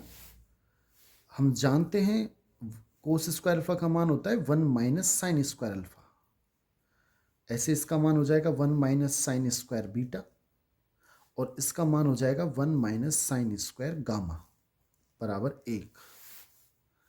एक एक एक ये 3 हो जाएंगे, 1 2 3 प्लस 1 इसको मैं इधर ले आया, माइनस का हो गया। और ये जो माइनस के थे तीनों इनको मैं इधर लेके जाऊंगा तो प्लस का sine square alpha, sine square beta, sine square gamma. तो इसका मतलब sine square alpha, sine square beta और साइन स्क्वायर गामा। इसका मान 3 माइनस 1 यानी 2 होगा और यही हमें लाना था, यही सिद्ध करना था। HP hence prove. Next question देख लेते हैं। बच्चों ये क्वेश्चन नंबर 15 है। एक रेखा का कार्तीय समीकरण हमें दे रखा है और हमें सदिश समीकरण निकालना है। कार्तीय समीकरण क्या होता है? ये तो हमें दे रखा है रेखा का कार्तीय समीकरण। कार्तीय का मतलब होता है कि इसमें आपको x और y, वह समीकरण जिसमें x और y देखने को मिलते हैं वो कार्तीय समीकरण होता है, कार्टेशियन इक्वेशन। अब हमसे कह रहा है ये कि इसे सदिश रूप में बदलना है। सदिश रूप मतलब IJK के रूप में लाना है। देखो मैंने क्या किया, सबसे पहले मैंने मान लिया कि माना x माइनस 5/3 y प्लस 4/7 और z माइनस 6/2 को मैंने लैम्बडा मान लिया। अब x y z का मान निकाल लेते हैं। x माइनस 5 वो 3 लैम्बडा हो जाएगा। कैसे? ये इससे गुणा होगा। y प्लस 4 ये 7 लैम्बडा हो जाएगा और z माइनस 6 बराबर हो जाएगा 2 लैम्बडा। यहाँ से अगर x का मान देखें तो -5 जब इधर जाएगा तो प्लस के 5 हो जाएंगे, प्लस 3 लैम्बडा। y का मान हो जाएगा -4 प्लस 7 लैम्बडा। इसी प्रकार जब प्लस का 4 इधर जाएगा तो -4 हो जाएगा और z का मान हो जाएगा 6 प्लस 2 लैम्बडा। अब हम जानते हैं कि r सदिश बराबर होता है xi yj z के। हम क्या करते हैं, x का मान रख देते हैं 5 प्लस 3 लैम्बडा i, y का मान -4 प्लस 7 लैम्बडा j और z का मान रख देते हैं 6 प्लस 2 लैम्बडा और k। तो r सदिश का मान क्या हो जाएगा, 5i माइनस का 4j और प्लस का 6k। ये मैंने फिर सुने, 5i माइनस 4j और 6k प्लस, अब इसको इससे गुणा करेंगे, इसको इससे करेंगे, इसको इससे करेंगे, सब में लैम्बडा आएगा। मैं इसे कॉमन ले लेता हूं। क्या हो जाएगा, 3i plus 7j plus 2k, lambda मैंने बाहर ले लिया, प्लस 2k और ये हमारा आंसर आ गया। ये हमारा आंसर है। ये जो हमें रेखा का समीकरण कार्तीय रूप में दे रखा था उसका सदिश रूप ये है। मेरे ख्याल से आपको सदिश रूप बदलना आ गया होगा, समझ में आ गया होगा। नेक्स्ट क्वेश्चन देख लेते हैं। बच्चों नेक्स्ट क्वेश्चन ये है कि निम्न रेखाओं के मध्य कोण ज्ञात करना है। ये जो दो रेखाएं दे रखी है ये हमें कार्तीय रूप में दे रखी है। और हमें इनके बीच में कोण ज्ञात करना है। देखो ये हमें दिया हुआ है रेखा, एक तो दे रखी है हमें x-1/2, y-2/3 और z-3/-3। अगर इसमें देखें, और एक हमें दे रखी है x+3/-1, y-5/8 और z-1/4। ये दो रेखा हैं, 1 व 2 से। हम दिक्कनुपात देखें तो ये दिक्कनुपात होते हैं। पहली रेखा के दिक्कनुपात मैंने मान लिए a1 2 हो जाएगा, b1 3 हो जाएगा और c1 -3 हो जाएगा। ये a1 है, ये b1 है, ये c1 है, दिक्कनुपात। वैसे a b c से लिखते हैं।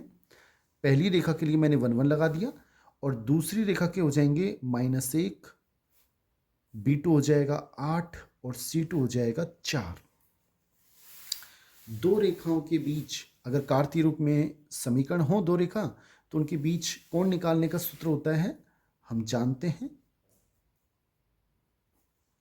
क्या जानते हैं? कोस थीटा का सूत्र क्या होता है? a1 a2 plus b1 b2 plus c1 c2 बटा √a1² plus b1² plus c1², √a2² plus b2² plus c2²। इसमें मान रख देते हैं a1 a2 b1 b2 का। नेक्स्ट देखते हैं क्या आता है। बच्चों ये मैंने मान रखा है a1 a2 b1 b2 और c1 c2 बटा इस तरह से।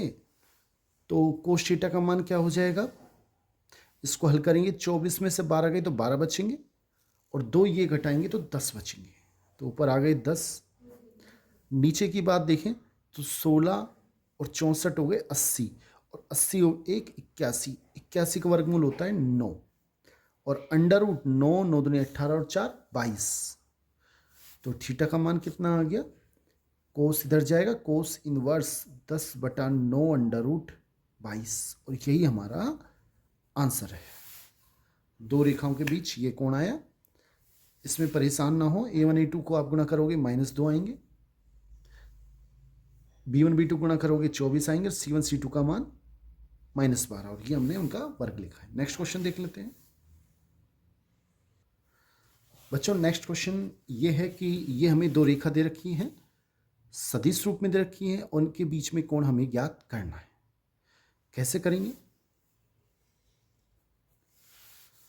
देखो सबसे पहले हम जानते हैं रेखा का समीकरण क्या होता है, आर सदिश प्लस आर सदिश बराबर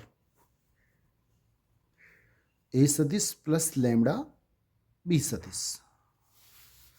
अब ये दो रेखा हैं तो ये a1 हो जाएगा, ये b1 हो जाएगा। अगर इससे तुलना करें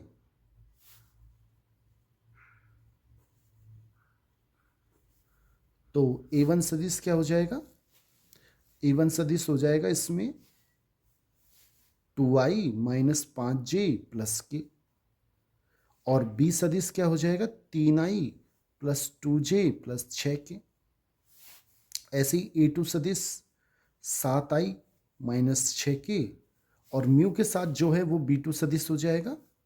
b2 सदिश क्या होगा? i + 2j + 2 के। और दो रेखाओं का अगर सदिश रूप में समीकरण दे रखा है तो उनके बीच में कोण ज्ञात करने का सूत्र क्या है?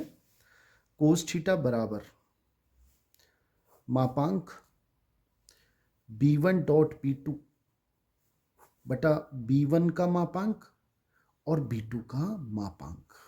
ये हमें याद रखना है। समीकरण 1।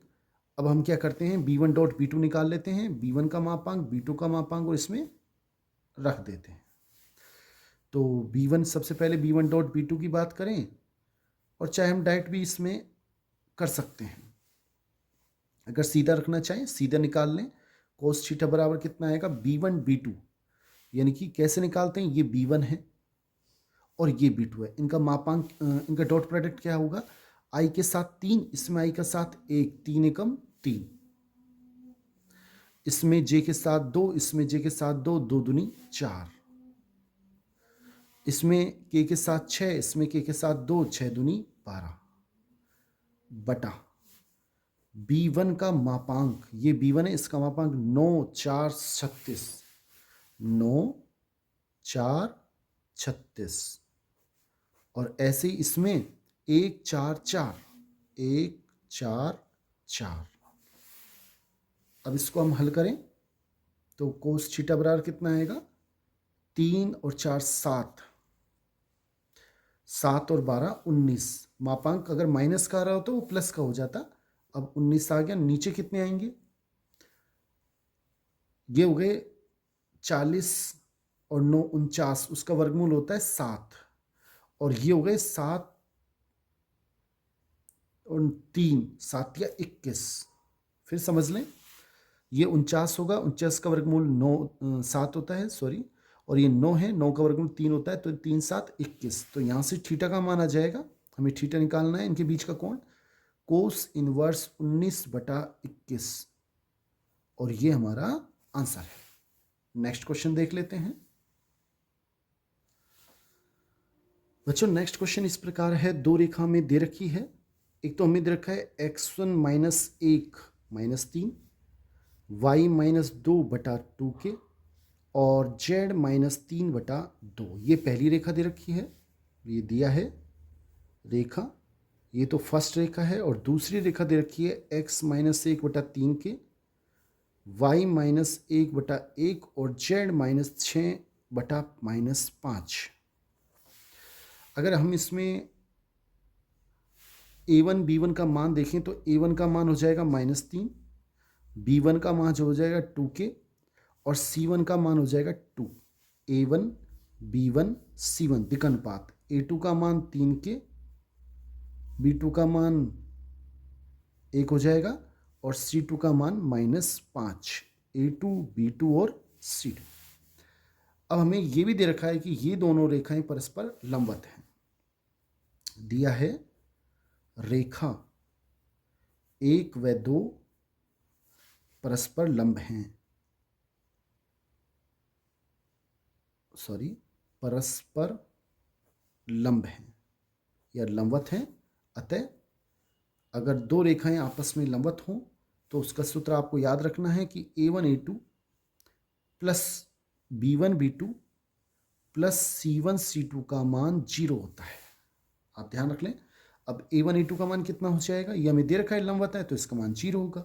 हमें k का मान ज्ञात करना है। इसको जब इससे गुणा करेंगे तो -9 के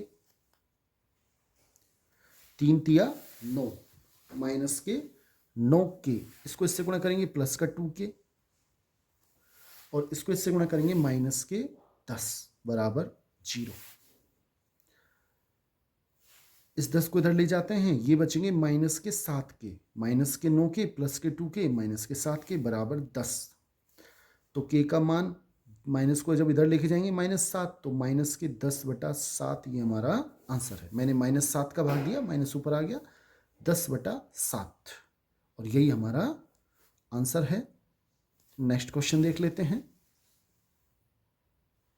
बच्चों। नेक्स्ट क्वेश्चन 19वां हमें पूछ रहा है कि ए यूनियन बी का मान ज्ञात करना है और हमें दिया क्या है, ये हमें दे रखा है कि 2PA का मान 5/13 है, कोमा PB इसका मान 5/13 है। ध्यान से देखें, ये इसके बराबर है और ये भी इसके बराबर है। तो यहाँ से PA का मान क्या हो जाएगा, हम 2 का भाग इसमें नीचे लगा देते हैं तो 5/26 हो जाएंगे। ये तो हो गया हमारे पास PA का मान और PB का मान कितना है 5/13। एक चीज और दे रखी है हमें, तथा PA/B इसे बोलते हैं सप्रतिबंध प्रायिकता, उसका मान दे रखा है 2/5।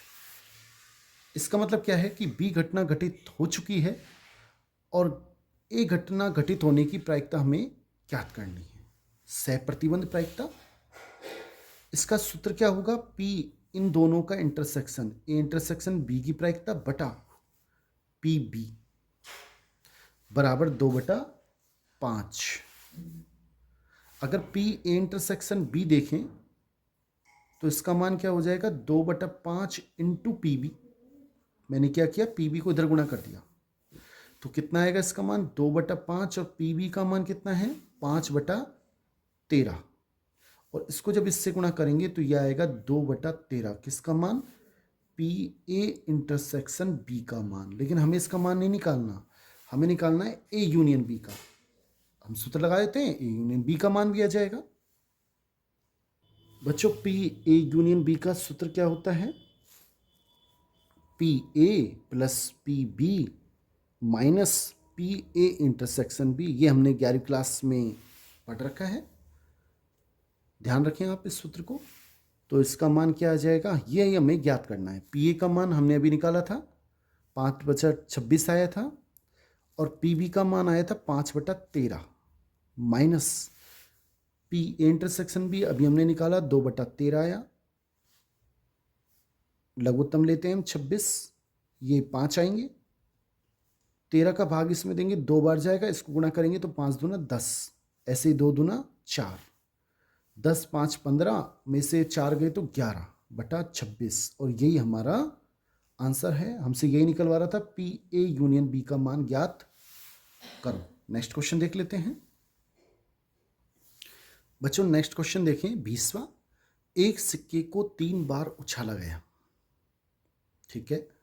ई तीसरी उछाल पर चिट और एफ पहली दोनों उछालों पर चिट, तब पी ई बटा एफ हमें ज्ञात करना है। कैसे करेंगे,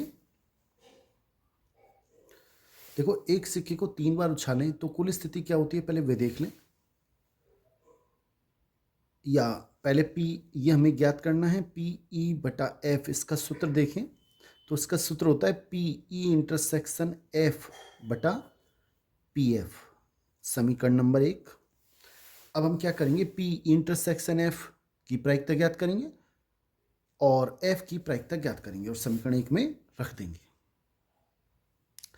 ये सह प्रतिबंध प्रायिकता होती है। इसमें क्या होता है, इन दोनों का तो इंटरसेक्शन जो नीचे लिखा होता है उसकी प्रायिकता हम नीचे लिख देते हैं। बड़ा आसान तरीका है याद करने का। अब फिर क्वेश्चन पाएं, एक सिक्के को 3 बार उछाला, कुल स्थिति कितनी होगी। एक सिक्के को अगर 3 बार उछालें तो पहली बार में 2 स्थिति, दूसरी में 2, तीसरी में 2, टोटल 8 स्थिति होंगी। कैसे होंगी वो भी देख लें। हो सकता है तीनों बार हेड आ जाए, या पहले हेड फिर टेल आए, या फिर हेड टेल हेड, या फिर टेल हेड हेड। इस तरीके से 2 बार हेड आ सकता है। हो सकता है हेड 1 बार आए, tail tail head, tail head tail, या फिर हेड टेल टेल, और हो सकता है तीनों बार टेल आ जाए। ये हमारे पास टोटल 8 स्थितियां, 1 2 3 4 5 6 7 8, ठीक है। अब हमसे क्या कह रहे हैं,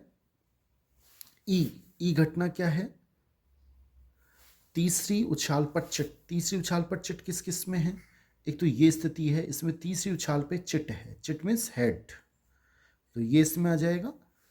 इसमें तीसरी उछाल में टेल है, नहीं लेंगे, इसमें लेंगे एच टी एच। तीसरे उछाल में चिट है, ये भी लेंगे, जिसमें तीसरी उछाल में चिट है वो आ जाएगा, ये भी आएगा। चिट मीन्स तीसरे उछाल में हेड, ये नहीं लेंगे, ये नहीं लेंगे और ये नहीं लेंगे, क्योंकि इन तीसरी उछाल में टेल है। एफ घटना देखें, पहली दोनों उछालों पर चिट, शुरू की 2 उछालों पर चिट, ये वाली स्थिति है, एच एच एच, ये वाली भी आ जाएगी एच एच टी, बस ये दोनों ही स्थिति आएंगी, क्योंकि अब इसमें पहले 2 उछालों में चिट आएगा ही नहीं, इसमें भी नहीं है, इसमें भी नहीं है, इसमें भी नहीं है, आप देख लें नहीं है। अब हम क्या करेंगे, पहले ई इंटरसेक्शन एफ निकालेंगे। ई और एफ जो दोनों में वेनिस्ट हो वो घटना इसमें आएगी। देखो एच एच एस इसमें भी है और इसमें भी है, तो ये इसमें आ जाएगी, और एक ही घटना आएगी एच एच टी इसमें है लेकिन इसमें नहीं है, तो ई इंटरसेक्शन एफ में वो घटना होती है जो ई में भी हो और एफ में भी हो। अब अगर हम प्रायिकता देखें, P E but intersection F की प्रायिकता कितनी हो जाएगी, कितनी स्थिति है इसकी 1, और कुल स्थिति कितनी है 8। ऐसे ही ये पहले आप यहाँ तक करें, उसके बाद ये करें नीचे। फिर पी एफ चाहिए। एफ की कितनी अनुकूल स्थिति हैं? पहले एफ कहाँ है? ये रहा। कितनी अनुकूल स्थिति है? 2, 1 और 2। ये पहली, ये दूसरी। और कुल स्थिति कितनी है? 8। ये दोनों मान हम समीकरण 1 में रख देते हैं। समीकरण 1 से बच्चों ये मैंने समीकरण 1 में मान रख दिया, तो ये आ गया 1/8 इंटू 8 ऊपर चला जाएगा, 2 नीचे, 8 से 8 कट जाएगा, तो ये आएगा 1/2। ये हमारा सही आंसर है। मेरे ख्याल से आपको समझ में आ गया होगा। नेक्स्ट क्वेश्चन देख लेते हैं बच्चों। ये हमारा 21वां क्वेश्चन है। एक पारिवारिक चित्र में माता, पिता और पुत्र यादृच्छिक खड़े होते हैं। सबसे पहले वही हमसे पी E/F निकलवा रहा है। इसका सूत्र क्या हो जाएगा? P इन दोनों का इंटरसेक्शन की प्रायिकता बटा नीचे PF की प्रायिकता। समीकरण 1। अब हम सबसे पहले कुल स्थिति देखें। कुल स्थिति कितनी होगी? कुल स्थिति क्या होगी आप देखें, समझें इसको कैसे। एक पारिवारिक चित्र में माता, पिता और पुत्र खड़े होते हैं, उनको फोटो खिंचानी है। जैसे मान लो मैंने 3 कुर्सी लगा दी, पहली कुर्सी, दूसरी कुर्सी और तीसरी कुर्सी। अब मैंने उनसे कहा कि आप इस पे बैठ जाएं और मैं आपकी फ़ोटो खींचता हूँ। खींचने के कुल तरीके कितने होंगे? इनके बैठने के कुल तरीके कितने होंगे?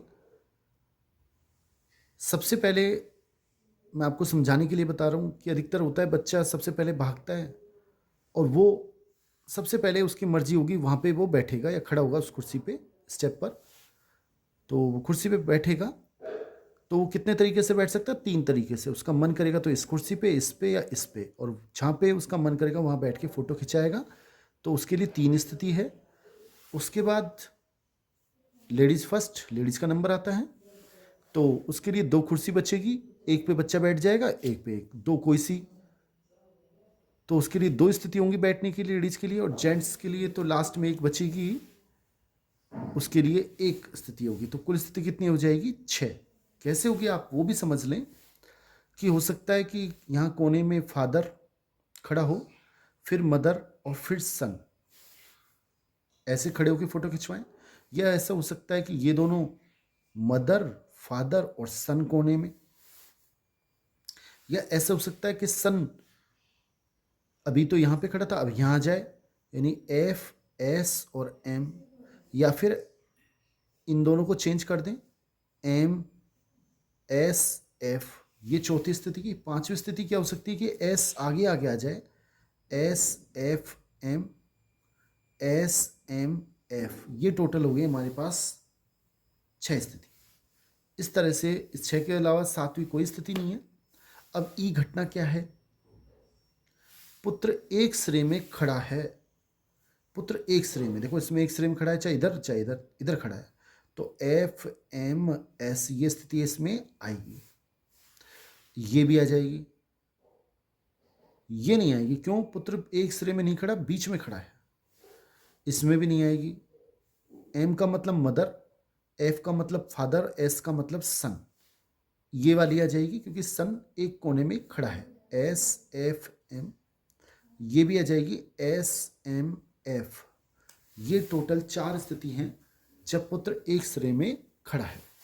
अब F, दूसरी घटना क्या है? पिता मध्य में खड़े हैं, मध्य में खड़े हैं, देखो इसमें मदर खड़ी है बीच में, इसमें फादर खड़ा है बीच में, तो ये वाली स्थिति आ जाएगी M, F, S, बीच में खड़ा है फादर। ये भी नहीं है, ये भी नहीं है, ये वाली आ जाएगी S, F, M, इसमें भी फादर बीच में है। अब E इंटरसेक्शन F वो निकालना है जिसमें दोनों में उभयनिष्ठ हो, इसमें भी और इसमें भी। देखो M, F, S इसमें है और M, F, S इसमें भी है, तो M, F, S इंटरसेक्शन में घटना आ जाएगी। नेक्स्ट देखें, S, F, M इसमें भी है और इसमें भी है, तो ये घटना भी इंटरसेक्शन में आ जाएगी। तो ये घटना हो गई S, F, M, दोनों घटना ही इसमें भी है और इसमें, तो इंटरसेक्शन में भी आ जाएगी। आगे देखते हैं हम। पहले इसकी प्रायिकता देखें। ई इंटरसेक्शन एफ की कितनी आएगी? 2/6। क्यों? इसकी अनुकूल स्थिति कितनी है? 1, 2, तो P इंटरसेक्शन F कितना आएगा 2/6। और F की प्रायिकता कितनी आएगी, F में कितनी है, इसमें भी 2 है, तो इसकी भी 2/6 ही आएगी। इसमें भी 2/6, इसमें भी 2/6। देखते हैं बच्चों, इसमें भी 2/6, क्योंकि इसमें 2 अनुकूल स्थिति कुल स्थिति 6, इसमें भी 2 अनुकूल स्थिति कुल स्थिति 6। अब समीकरण 1 से में रखने पर, और समीकरण 1 में रखें तो PE/F का मान क्या आएगा, P इंटरसेक्शन F यानी 2/6/2/6। आपस में 2/6, ये 6 ऊपर चला जाएगा, 2 नीचे, 6 से 6, 2 से 2, तो इसका मान आएगा 1, और यही हमारा आंसर है। नेक्स्ट क्वेश्चन देख लेते हैं बच्चों। नेक्स्ट 22वां क्वेश्चन, सिद्ध करो कि यदि A और B स्वतंत्र घटना है, यह हमें दे रखा है कि A और B स्वतंत्र घटना है। अगर A और B स्वतंत्र घटना है तो P A इंटरसेक्शन B का मान क्या होता है, PA गुणा PB, और अपवर्जी होते तो इसका मान 0 होता। अब हमें स्वतंत्र रखा है तो PA गुणा PB, तो A या B में से न्यूनतम एक के, A या B में से न्यूनतम एक के, PA तो A या B, यानी कि हमें PA यूनियन B, इसका कहने का मतलब है, ये हिंदी के रूप पर गणित रूप, अगर हमें तथा देता तो इंटरसेक्शन होता, A या B दे रहा है तो इसका मतलब A यूनियन B में से एक के, न्यूनतम एक के होने की प्रायिकता कितनी लानी है, यह हमें सिद्ध करना है कि 1 - PA' और PB', ये हमें सिद्ध करना है। अगर तथा दे तो इंटरसेक्शन होता है, या दे तो यूनियन होता है। अब हम सिद्ध कैसे करेंगे, हम RHS लेके चलेंगे। ये समीकरण 1 जो हमें सिद्ध करना है उसका हम RHS लेके चलते हैं, और क्या लेके आएंगे, LHS। क्या है RHS, 1 - PA' और PB'। इसका मतलब ये होता है 1 - इसको हम लिख सकते हैं 1 - PA, ये घटित नहीं होने की, और ये एक में से घटा दे तो घटित होने की। ऐसे हम इसको क्या लिख सकते हैं, 1 - PB, और इसको हम हल करें तो 1 - 1 को इससे गुणा करें, 1 को इससे करेंगे माइनस का PB, इसको इससे करेंगे माइनस का PA, और इसको जब इससे करेंगे तो प्लस का PA गुणा PB। 1 माइनस का 1 हो जाएगा, माइनस माइनस प्लस का PB हो जाएगा, प्लस का PA हो जाएगा, और ये माइनस का PA गुणा PB हो जाएगा। माइनस प्लस आपस में कट जाएंगे, -1 + 1, और इसको मैंने क्या लिख दिया, PA थोड़ा आगे लिख दिया, पहले एक ही बात है, 2 + 3 या 3 + 2 5 आएंगे, plus PB minus PA intersection B। ये कैसे लिखा, ये मैंने 1 से लिखा, आप 1 से देखें, हमें स्वतंत्र घटना दे रखी है, PA गुणा PB किसके बराबर है, A इंटरसेक्शन B के, इसलिए मैंने इसके स्थान पे A इंटरसेक्शन B लिख दिया। और ये किसका सूत्र होता है, PA यूनियन B का, और ये आ गया हमारा LHS, और यही हमको लाना था HP। ये सूत्र होता है A यूनियन B का, हमें याद रखना है, PA यूनियन B बराबर होता है PA + PB - PA intersection B। Next question देख लेते हैं बच्चों। नेक्स्ट क्वेश्चन 23वां, यदि A व B ऐसी घटना है कि PA का मान हमें दे रखा है 1/4, PB का मान भी दे रखा है 1/2, और PA इंटरसेक्शन B का मान दे रखा है 1/8। हमें क्या ज्ञात करना है, तो हमें PA नहीं यानी कि A' और के लिए भी बताया था इंटरसेक्शन, या लिखा हो तो यूनियन, और B', फिर सुने, और के लिए इंटरसेक्शन, तथा के लिए, व के लिए इंटरसेक्शन, या के लिए, अथवा के लिए यूनियन, इसका मान हमें ज्ञात करना है। कैसे करेंगे, मैं इसको ऐसे लिख सकता हूँ, PA यूनियन B का डैश क्यों लिख सकते हैं? क्योंकि डी मॉर्गन नियम हमने पढ़ रखा है। डी मॉर्गन नियम ये 11वीं क्लास में है कि ए डैश ए यूनियन बी का डैश किसके बराबर होता है? ए का डैश। और यूनियन हो तो इंटरसेक्शन, और इंटरसेक्शन हो तो यूनियन बी का डैश। इसलिए मैंने इसके स्थान पे ये लिख सकता हूँ, तो इसके स्थान पे मैंने ये लिख दिया। और ये हो गया ए यूनियन बी का डैश का मतलब 1 minus P A union B. ये नहीं घटने की, अपने इसको नहीं घटने की क्या हो जाएगी? 1 माइनस 1 में से घटा दो। और इसका सूत्र क्या होता है? P A plus P B minus P A intersection P. Solve कर लेते हैं। A minus P A minus P B और ये प्लस का हो जाएगा P A intersection B. 1 minus P A का मान 1/4, पी बी का मान 1/2 plus P A intersection B का मान हो गया 1/8 दे रखा है। इसको हम हल कर लेते हैं।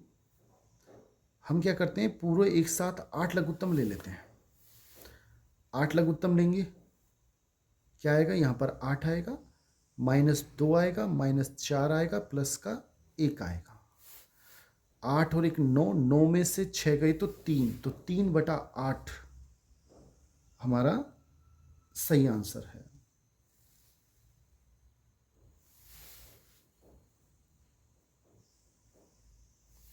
मेरे ख्याल से आपको समझ में आ गया होगा। नेक्स्ट क्वेश्चन देख लेते हैं बच्चों। नेक्स्ट क्वेश्चन है 24वां। एक विशेष समस्या को ए और बी द्वारा स्वतंत्र रूप से हल करने की प्रायिकता हमें दे रखी है कि मतलब ए किसी समस्या को हल कर देगा, उसकी प्रायिकता यानी ए की प्रायिकता 1/2 है, ये हमें दिया है। और बी उस समस्या को हल करता है, उसकी प्रायिकता 1/3 है। हमें क्या करना है, पहले हम पी ए डैश निकाल लेते हैं, हमें आवश्यकता पड़ेगी। वो कैसे निकालेंगे? 1 minus P A, 1 minus P A का मान 1/2 मीन्स आधा। ये हमारे पास पी ए डैश का मान आ गया। पी बी डैश का मान निकालें तो 1 माइनस पी बी, 1 माइनस 1/3 यानी कि ये हो जाएगा 2/3। ये पी बी डैश का मान भी आ गया। यदि दोनों स्वतंत्र रूप से समस्या हल करने का प्रयास करते हैं तो प्रायिकता ज्ञात कीजिए। पहली समस्या हल हो जाएगी, फर्स्ट समस्या हल होने की प्रायिकता। एक बार इसको ढंग से समझ लें, मैं आपको समझा देता हूं। बच्चों क्वेश्चन इस प्रकार है कि हमने कोई समस्या, 2 बच्चे बैठे हैं ए और बी, उनको कोई समस्या दी, कोई क्वेश्चन दिया। अब वो क्वेश्चन हल कर देंगे। इसकी क्या स्थिति होगी कि हो सकता है अगर ए ने उस समस्या को हल कर दिया और बी नहीं कर पाया, लेकिन क्वेश्चन तो हल हो गया ना। या क्वेश्चन हल होने की दूसरी समस्या ये भी हो सकता है कि ए हल नहीं कर पाए लेकिन बी कर दे, और ऐसा भी हो सकता है कि ए भी उसको हल कर दे और बी भी उसको हल कर दे, तो भी समस्या हल हो जाएगी। ये स्थिति बनती है।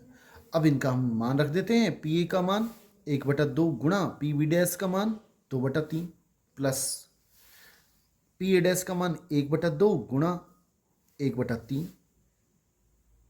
पी ए का मान 1/2 गुणा पी बी का मान 1/3 मान रखते हैं, हल करते हैं, हमारे पास आंसर आ जाएगा। नेक्स्ट देखें आप, ये इस तरीके से हम इसको सोल्व करें तो 2 एकम 2/6, 1/6 और 1/6, 6 लघुत्तम लेंगे तो ऊपर 4 आएंगे और 2 से काटें तो 2 दूना 4 और 2 तिया 6, और ये हमारा आंसर है। सेकंड, उनमें से कोई एक समस्या को हल करता है, उनमें से ठीक एक तथ्यतः, इसका मतलब होता है एग्जैक्ट, कोई एक समस्या हल करे की प्रायिकता। पहले आप इसकी स्थिति देखें। इसकी स्थिति क्या होगी? ए हल कर देगा, ए नहीं कर पाया, बी ने हल कर दी। या के लिए प्लस, ए ने हल कर दी, बी नहीं कर पाया। लेकिन आप देखें इसमें ठीक एक इस समस्या को हल कर रहा है। पहले ए नहीं कर पाया, बी ने हल कर दी, या ए ने कर दी, बी नहीं कर पाया। इसका आंसर अभी हमने देखा ही है, 1/2 इंटू इसका मान 2/3, पी ए का मान 1/2, पी बी डैश का मान 1/3। इसको हल करें, 2 दूना 2 एकम 2/6, 1/6 यानी कि 3/6 यानी कि 1/2 हमारा सही आंसर है। नेक्स्ट क्वेश्चन देख लेते हैं बच्चों। ये नेक्स्ट क्वेश्चन और अंतिम क्वेश्चन अंक 3 के इंपॉर्टेंट क्वेश्चनों में आपसे निवेदन रहेगा कि आप इस चैनल को सब्सक्राइब करें, लाइक करें, कमेंट करें, जिससे मुझे मोटिवेशन मिले और मैं आपके लिए 4 अंक वाला वीडियो थोड़ा जल्दी ला सकूं और 2 मॉडल पेपर मैं डाल सकूं और कुछ अच्छे वीडियो आपके लिए ला सकूं। आप चैनल को सब्सक्राइब करें, लाइक करें, कमेंट करें। क्वेश्चन 25वां इस प्रकार है कि एक पासे को 3 बार उछाला जाता है।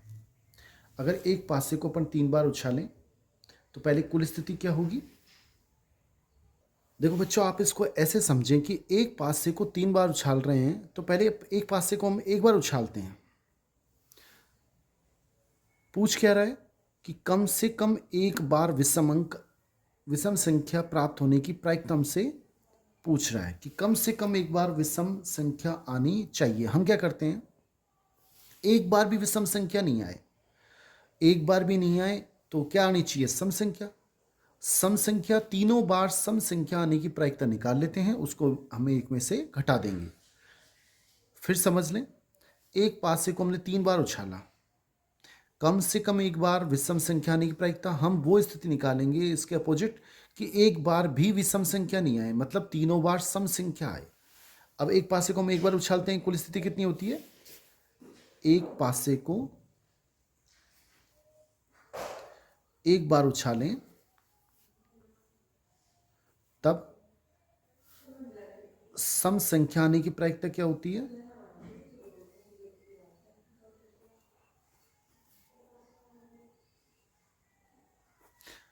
एक बटा दो। क्यों? आप इसको समझ लें, 3/6 से समझें, सॉरी अच्छी तरह समझे, 3/6। क्यों? एक पासे को हम जब उछालते हैं कुल स्थिति कितनी होती है? 6। और सम संख्या आने की अनुकूल स्थिति कितनी होती है? 3। कौन कौन सी? 2, 4 और 6। ये तो होती है अनुकूल स्थिति। और कुल स्थिति 1, 2, 3, 4, 5 और 6। तो इसलिए मैंने लिख दिया 3/6 यानी कि 1/2। ये एक बार उछालने के लिए है। एक पासे को 3 बार उछालें, 3 बार उछालें तब तीनों बार सम संख्या आने की प्रायिकता, तीनों बार सम संख्या आने की प्रायिकता क्या होगी?